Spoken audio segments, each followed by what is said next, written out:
नमस्कार, स्वागत है आपका इस हमारी खास पेशकश में बजट अड्डा में। और बजट आने वाला है और बहुत सारी उम्मीदें देश के लोग, उद्योग, छोटे उद्योग, गृहिणियां सब लगा के बैठते हैं कि इस बार बजट में उनके हाथ क्या लगने वाला है, उनको क्या अच्छी खबर मिलने वाली है, उनकी जेब में कितना पैसा आने वाला है। ये तमाम हर सेगमेंट की अलग अलग तरीके की उम्मीदें होती हैं।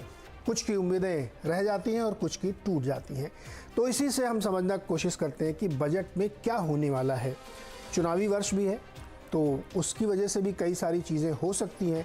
तो ये एक साहसिक बजट होगा, संतुलित बजट होगा, चुनावी बजट होगा, किस तरीके का ये बजट होगा और सरकार के खजाने में क्या स्थिति है, बैलेंस शीट कैसी है उनकी, कितना वो कमा रहे हैं, कितना वो खर्च करना चाहते हैं, कर सकते हैं। बहुत सारे ऐसे प्रश्न हैं, लेकिन मोटे तौर पे देश के लोग, आम जनता सब देखते हैं कि सरकार उनके लिए इस बजट में क्या करने वाली है। तो इसीलिए हमने इस चर्चा का, इस शो का नाम भी रखा है कि साहसिक बजट है या संतुलित बजट है। और उसमें एक और नीचे जोड़ लीजिए, क्या ये चुनावी बजट भी हो सकता है क्या। तो ऐसे बहुत सारे सवाल को आज हम समझने की कोशिश करेंगे, क्योंकि एक बहुत ही चैलेंजिंग टाइम में पूरी दुनिया गुजर रही है। पश्चिमी देशों में मंदी की चर्चाएं चल रही हैं, यूरोप की खास तौर पे बहुत ज़्यादा स्थिति ठीक नहीं है, युद्ध अभी भी चल रहा है, रूस और यूक्रेन के बीच में कच्चे तेल की एक अलग कहानी चल रही है।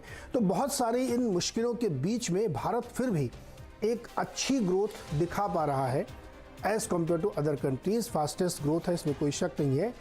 उससे हमें आपके जीवन में क्या असर पड़ने वाला है, इसी को हम आज समझने की कोशिश करेंगे। हमारे साथ जो विद्वानों का पैनल है वो बहुत ही एमिनेंट है, बहुत ही खास पैनल है।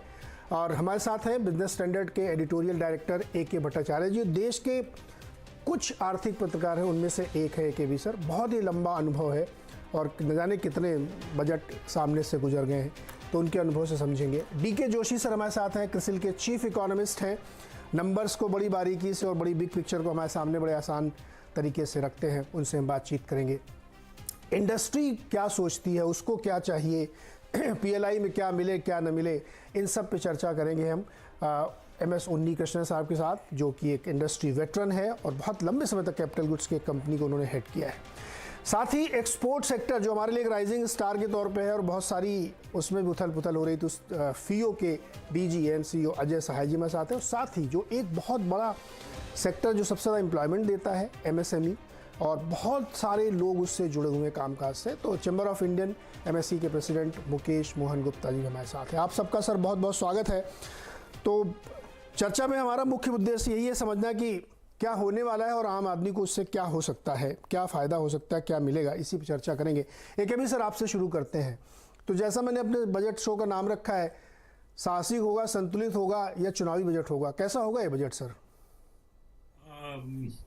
देखिए नीरज जी, आप ही के शब्दों में मैं जवाब दूंगा। पहली बात तो ये है कि ये चुनावी बजट नहीं होगा। ये चुनावी बजट नहीं होगा, इसका प्रधान कारण ये है कि मोदी सरकार की जो एक आर्किटेक्चर ऑफ बजट मेकिंग जो है, उसमें उन्होंने ये साफ ऐलान कर दिया है कि चुनावी बजट इंटरिम बजट में पेश किया जाता है, उसके पहले साल के पूर्ण बजट में नहीं पेश किया जाता। अगर आप देखेंगे 2019 के इंटरिम बजट चुनावी बजट था, प्रधानमंत्री किसान योजना का ऐलान किया गया था, इनकम टैक्स रिलीफ जो रिबेट 5 लाख तक का रिबेट दिया गया था। तो जो चुनावी बजट जो होता है मोदी सरकार के अंदर, वो चुनावी बजट इंटरिम बजट में आता है। वो कोई पूर्ण बजट जो 1 फरवरी में आएगा उसमें नहीं आता है। तो पहली बात तो है कि चुनावी बजट मैं इसको नहीं सोचता कि आएगा। दूसरी बात जो है कि ये साहसिक होगा या संतुलित होगा, मैं समझता हूं कि ये बजट संतुलित होगा और संतुलन की और बढ़ेगा।